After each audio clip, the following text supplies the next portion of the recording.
Hello dear fans and subscribers, this is your host Ram with you once again on this particular cricket happening show. What I'm going to do is I'm going to do a preview of one is the third test match which is coming up between England and Pakistan, and what a series this has been. It has been very interesting, and now Pakistan definitely holding the upper hand, no doubt about it, with that second test victory. And now the third test should be a meaty clash which is going to happen at the Sharjah cricket ground in United Arab Emirates, and this is the final test. This is the last chance that England will get to actually square the series, whether they can. And the other preview that I'll be doing is between West Indies versus Sri Lanka. Now West Indies versus Sri Lanka, we are getting into a different cup of tea here. It's going to be the one-day internationals now. As you know, Sri Lanka totally dominated the test series by dumping West Indies 2-0. Now the focus will shift on to the one-day international series. The first one-day international is beginning tomorrow, so I'll be doing a preview, and there are some surprises in store as far as Sri Lanka versus West Indies is concerned, which I'll be speaking to you about when the preview is going on. But first, let me get on to that very meaty test match which is coming up. And the reason that I say meaty, we have seen that both the teams have not been giving an inch. So let's see what really is in store tomorrow at the Sharjah cricket ground. The final test match is going to be played. Let's have a look at England, because England are the ones who are under pressure. So for England, Alistair Cook, the captain, well, he has been doing a great job according to me in the series, has reeled off some big centuries. He is looking a good tank, but Moeen Ali has been a big question mark as far as the opening slot is concerned. Can Moeen Ali change the tide tomorrow in this third test match? That is very important, because England definitely in a test match you always require some very good start. This was an experimentation which was done by England to get Cook open with Moeen Ali, but so far I have to say it has really not worked out. Ian Bell, well, not looking in good nick, I would say, but still, everyone knows that Ian Bell is a person who is a very experienced hand, and especially test matches are something that he takes very easily to. Joe Root, well, he has been doing his job, as I always said. After the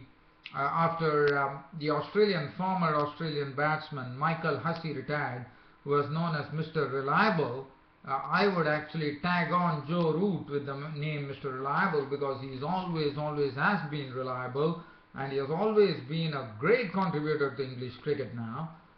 James Taylor, now the problem is that Buttler has not been among the runs. Buttler has been failing considerably, and now James Taylor is getting an opportunity here to show his wares in test matches.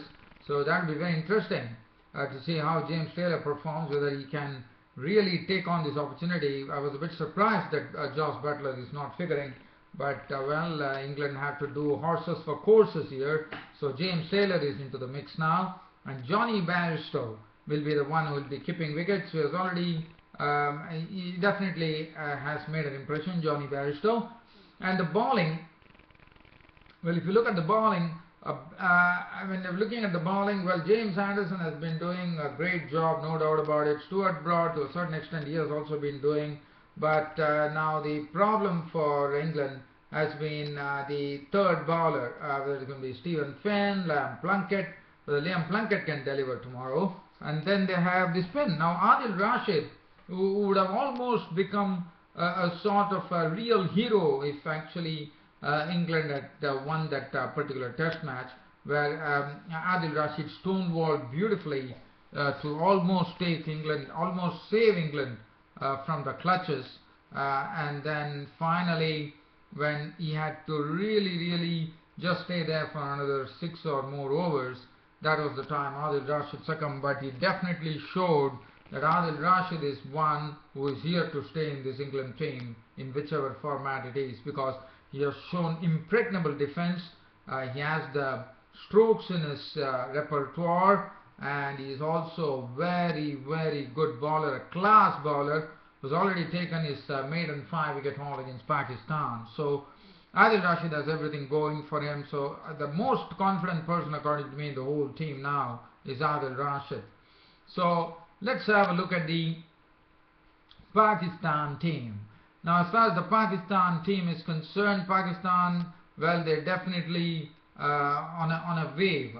Basically, they are riding a wave here, because after winning that particular match, they're definitely riding a wave. Mohammad Hafiz. Now, the good thing for Pakistan is that Azhar Ali is back. So that is going to greatly strengthen this Pakistan team, because we know Azhar Ali is a compact test player, and I've always said that the best technique in the Pakistan cricket team today, as far as test matches is concerned, my vote always goes to Azhar Ali because of his technical proficiency in his batting.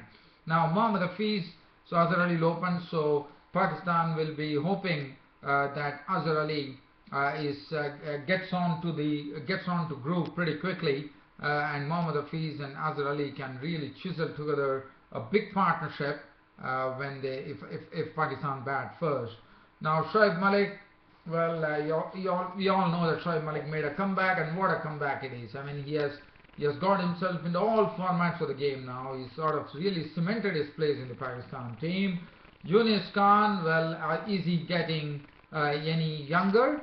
Or is he getting, is he getting any younger at the age of, almost at the age of 40 odd years? Yunus Khan, well, what to say? I mean, he has become the person from Pakistan, is the only cricketer, the Pakistani cricketer, to breach the 9,000 run mark in Test cricket, and he truly deserves so, because he has played some stupendous innings, and United Arab Emirates is something he really loves playing on. Misbah-ul Haq, well, the Pakistan Cricket Board is pleading with Misbah-ul Haq to come out of retirement, not to retire after this particular test match which is happening, because he has hinted that he will be retiring after this series in UAE, but Misbah-ul Haq, I'm sure Pakistan Cricket Board has been doing a lot of pleading with Misbah-ul Haq to coax him out of that, but whether Misbah-ul Haq is going to take it, and we all know Misbah-ul Haq, what a role he plays in Pakistan cricket, not only as captain, not only as a player, not only as a mentor. Well, he is simply, to me, he's simply gold for Pakistan. Asad Shafiq, already taken Umar Akmal's place here. He has been doing a wonderful job in this test series, always making some substantial contributions to the Pakistan cricket team. Sarfraz Ahmed has not really come up with the goods in the bad, but the keeping, yes, he has already done a good job.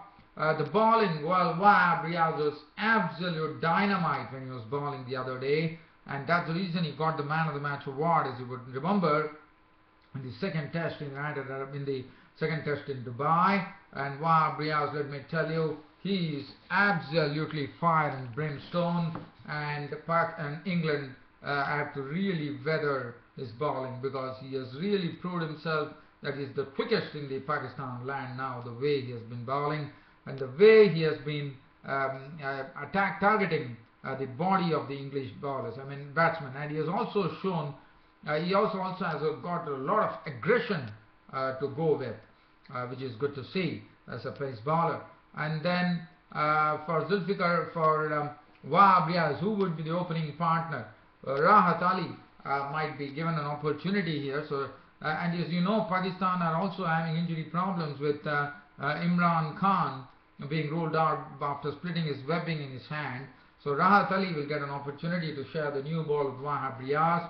Well, as far as spin is concerned, are we going to see something being conjured up by Yasir Shah, who has already proved that what a missing link he is. I mean, he didn't play in the first test match. In the second test match, he showed why Pakistan missed him.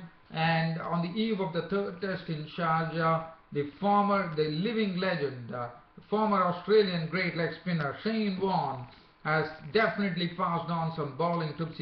Shane Warne has already said that Yasir Shah is the best leg spinner in the world currently, and why not? The results definitely tell the tale, and now one has to. I'm thinking that Yasir Shah would have gained a lot, because for Yasir Shah it was something that he was very happy about when Shane Warne walked into the Pakistani camp.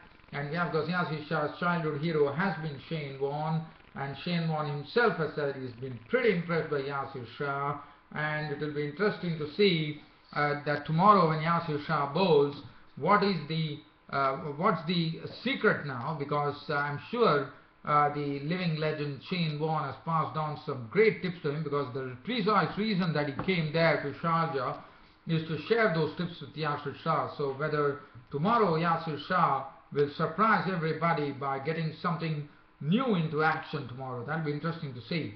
And then Zulfikar Babar, a very, very good spinner of the ball, has really operated very well in tandem with Yasir Shah, the left-arm spinner. So, I mean, the Zulfikar Babar, the left-arm spinner, with the right-arm leg spinner, Yasir Shah. So, all in all, is a meaty test match in prospect as far as Sharjah cricket ground is concerned. Let's have a look at the pitch conditions in Sharjah. The Sharjah, I'm told, it looks like it is going to give some encouragement to the spinners, but one has to wait and see. And we all know that Sharjah during this year, or the United Arab Emirates during this time of the year, is absolutely sweltering, no doubt about that. So I mean, it's pretty hot there. So all in all, it looks to be a very, very interesting test match which is in the offing, and one really can't wait to actually get the proceedings to start at the Sharjah cricket ground. Now the next preview that I'm going to do is between the West Indies and Sri Lanka. Now West Indies and Sri Lanka, as I said, West Indies found it pretty tough in the test series, but now they are getting on to a different ball game, and that is going to be the one-day international series which is going to start. The first one-day international tomorrow is going to be played. It's going to be very, very interesting, because let's have a look at the West Indian side. Now West Indian side, it's a different side, because for one-dayers they have a different team. They have two electric players as far as opening is concerned. Johnson Charles, we know what a good hitter the ball is. Andre Fletcher, what a good stroke maker is. And Johnson Charles and Andre Fletcher opening the batting, I think is an awesome combination. Because I know that they have not been doing their job consistently. They have been in and out of the team. But I can tell you one thing, if this pair of Johnson Charles and Andre Fletcher from the West Indies get going, I'm sure the Sri Lanka are in for some real caning here, because they can really, really thrash the ball. So it will be interesting to see what a good opening start. So I'm very glad to see that two hitters would be opening the innings, and that could put some real pressure on the Sri Lankan bowlers. As far as Darren Bravo has looked very good in the test matches. I'm sure he's going to put forward that form back. He's definitely going to show us all that form that he had in the test matches. Marlon Samuels, well, he has been going through the horrors in this test series against Sri Lanka, but whether tomorrow this test match in Sharjah could be something that he could actually turn his form back and get into the real Marlon Samuels that we know, who is a graceful stroke maker. Now Jonathan Carter is a good one-day specialist, has some very good strokes in his armory. He can unveil it at any given point of time. Jonathan Carter is a very impressive player from the West Indies. Dinesh Ramadhan is the one who will be keeping the wickets. Jason Holder, himself being the captain, a great motivator. He has also got the reins of the test side now, and Jason Holder himself will be contributing in all the departments of the game. Andre Russell is coming on some spanking innings that he played here with the the Sri Lankan Board President's 11 match that they won by the Duckworth Lewis method. So Andre Russell is looking. We all know Andre Russell is a ballistic player. Carlos Brathwaite. Now for Carlos Brathwaite, that is something he'll be very, very happy about, because something that he would have never even dreamt of when he took 6 wickets, if I'm not wrong, 5 or 6 wickets in the And as I said, in first class cricket he had just taken 2 wickets and went on to bag 6 wickets. So he is looking in some real great. He is looking very, very good. And then Ravi Rampal. Now Ravi Rampal didn't play in the World Cup, which I was pretty unhappy about. But Ravi Rampal has now made an entry, and Ravi Rampal to me is going to make a huge difference into this West Indian team. But the surprise that I was talking about, and Carlos Brathwaite, let me also tell you, I think Carlos Brathwaite also played a breathtaking innings along with Andre Russell to get West Indies out of a precarious situation, and then finally they went out to a big score in the board President's 11, if I'm not wrong. I think it was Carlos Brathwaite who really started scorching the turf with his strokes when West Indies were really struggling with the board. Yes, it was Carlos Brathwaite and Andre Russell batting as numbers 8 and 9. They cracked 193 runs of 109 balls to take the West Indian total from 100 and after losing I think 7 wickets to a total of 300 runs, which was very good batting, I thought. So Carlos Brathwaite and Andre Russell are looking in supreme touch here. But as I said, the suspense that I was really waiting for is to tell this West Indies team, according to me, is going to be greatly strengthened. And the only reason that I say that is because we are going to have a look at Sunil Narine, who is coming back into this West Indian team. And what a sight that is going to be. We all know how Sunil Narine can choke the run flow and then pick up the wickets and really put the opposition under severe and serious pressure. So Sunil Narine is back. So that is the good thing. After a gap of 1 year, he is back into the West Indies cricket team. And we all know what a difference he is going to make. So he's coming up with a new action. It will be interesting to see. And what a way. Unfortunately, the Chris Gayle is injured and his place has been taken by Andre Fletcher. But Narine is something that I'm really waiting to see. Whether one can see whether his morale has dipped or he's up with something new here. It is very interesting, but I think the sheer presence of Sunil Narine has really strengthened this West Indian cricket team. Now let's have a look at the Sri Lankan cricket team. The Sri Lankan cricket team, well, they are into an era. There is no Mahela Vijayawardene, there is no Kumar Sangakkara, so they are going through this era, but they have some exciting players and they have 2 good bashers as the openers. One is the experienced Sri Lankan Dilshan and Kushal Pereira, who is absolute dynamite when it comes to batting. So, and then Lairu Thirimane is the vice captain, who's coming 1 drop. Danushka Gunatilaka would be probably making his debut. Yes, it would be. There could be 2 debutants for the Sri Lankans. It could be Danushka Gunatilaka, who scored well in the domestic scene there, and also let me see, it would be Shehan Jayasuriya, who is coming at number 4 spot there, number 6 actually. Shehan Jayasuriya could also be a surprise. He played against Pakistan, as you would remember, so he is slotted in at number 6. Angelo Matthews, the captain, we all know there is nothing to be said about Angelo Matthews. He's always been a 100% guy, right from the captaincy to batting, bowling, fielding, whatever you call it. And Milinda Srivaddhana, what a breath of fresh air for Sri Lanka. And this guy, to me, really looks like, he's a genuine all-rounder. He will bowl left arm spin, and he's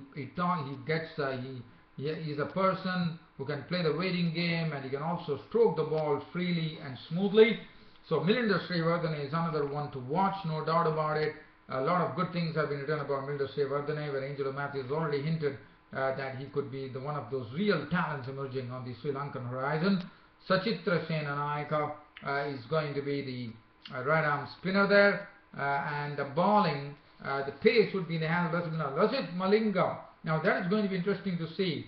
I sincerely have a feeling, after watching the one-day series or between the Pakistan and Sri Lanka, I sincerely had a feeling that Lasith Malinga is coming to the evening of his career.